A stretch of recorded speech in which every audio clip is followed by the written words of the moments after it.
টাকা পয়সার বিনিময়ে খেলাধুলা যেগুলো, এগুলো শরীয়ত কোনদিন জায়েজ করেছে? এগুলো সবসময় হারাম ছিল। খেলাধুলা অটুকু যতটুকু স্বাস্থ্য গঠনের জন্য, শরীর ঠিক রাখার জন্য, অথবা নিজের সন্তানকে আদব দেওয়ার জন্য, অথবা স্বামী স্ত্রীর দৌড় দেওয়ার জন্য।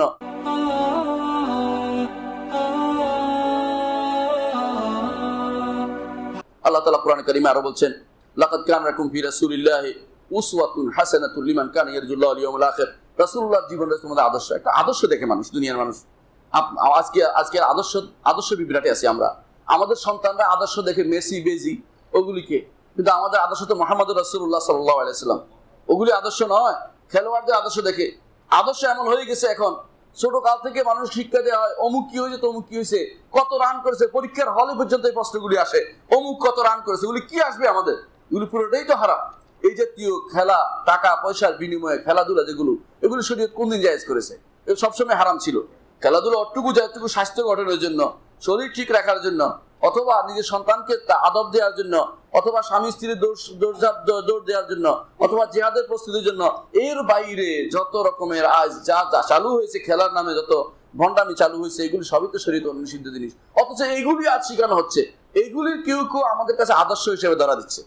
সন্তানরা এদেরকে আদর্শ বানিয়েছে। আমাদের সন্তানরা মুহাম্মদ রাসূলুল্লাহ সাল্লাল্লাহু আলাইহি ওয়াসাল্লামকে আদর্শ তারা মনে বুঝেই না, মুখে বললেও অন্তরে বুঝে না। সাহাবায়ে কেরামকে আদর্শ তারা মানে না। তারা আবু বকর, ওমর, ওসমানের নাম শুনে নাই। হয়তো কেউ বললে অমুক কে ছিল, আরেক দিকে নিয়ে যাবে, অমুক কত গায়ক ছিল বলে দিবে। কারণ তারা জানে না যে এই নামে সাহাবায়ে কেরামের তার জীবনে তাদেরকে শিখাতে হবে, এটা তারা শিখে নাই। ছোট কাল থেকে পড়ে আসছে, না মাদ্রাসা নেই, স্কুলে কোথাও তাদের জীবনী পড়ানো হয় না। দুর্ভাগ্যবশত এটা যে আমাদের যাদের সত্যিকার আদর্শ তাদের জীবনী আমাদের পড়ানো হচ্ছে না। মুহাম্মদুর রাসূলুল্লাহ সাল্লাল্লাহু আলাইহি ওয়াসাল্লাম জীবনী অটুকু পড়ানো হচ্ছে যেগুলো কি মিথ্যাচারে ভরা। সত্য জীবনী পড়ানো হচ্ছে না। মিথ্যাচারে বড় কি নবী হলেন কাঠুরিয়া, এটা হচ্ছে আমাদের গল্পের কাহিনী। নবী বান্দা ছিল, এক হরিণ একটা বাঁধা ছিল গাছের তলায়। এই জাতীয় জিনিসগুলো আমাদের মিথ্যাচার দিয়ে ভরা। আবার দেখবেন এই জাতীয় কত মিথ্যা যে আছে তার হিসাব না, এই করে সেই করেছে, মিথ্যাগুলি দিয়ে আমাদের শেখানো হচ্ছে যে এটা হচ্ছে নবীর আদর্শ। অথচ সত্য আদর্শ আমাদের সন্তানদের শেখানো হচ্ছে না, যেটা আল্লাহ তাআলা বলেছেন, লাকাদ কানা লাকুম ফি রাসূলিল্লাহি উসওয়াতুন হাসানা।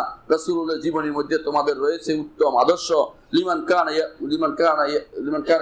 ইউমিনু বিল্লাহি ওয়াল ইয়াউমিল আখির। তোমাদের যে আল্লাহ এবং তার রাসূল ঈমান রাখে, রাসূলের থেকে আদর্শ নিতে হবে।